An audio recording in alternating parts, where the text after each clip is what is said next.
Évidemment, ces tensions géopolitiques pourraient bouleverser les plans de voyage de bien des Québécois. Étienne Malouin est à l'aéroport Montréal-Trudeau ce soir. Étienne, comment est-ce qu'on perçoit les menaces de Trump envers les autres pays comme la Colombie, Cuba ou le Danemark? Je dirais, Pierre-Olivier, beaucoup d'inquiétudes, de questionnements, d'interrogations chez les voyageurs parce que les dernières actions du président, notamment concernant le Venezuela et surtout les déclarations de Donald Trump envers les autres pays, des destinations sud, des destinations coup de cœur des Québécois durant cette période hivernale, beaucoup d'inquiétudes parce que concernant Cuba, Donald Trump a dit que Cuba était prêt à tomber après l'intervention militaire au Venezuela.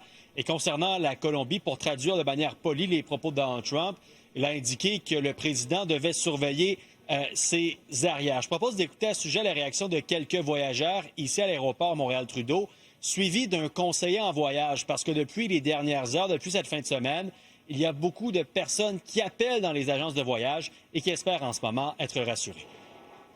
Oui, on était inquiets un peu. Non, il n'y a pas d'inquiétude du tout. On est quand même assez loin de la Colombie. C'est une situation très difficile pour notre pays et pour la sécurité. Je me dis que si jamais il se passe quelque chose, je vais juste changer de pays. On a commencé à recevoir des appels, justement, des clients qui sont inquiets, des clients qui ont des voyages à Cuba dans les prochains jours, prochaines semaines, prochains mois.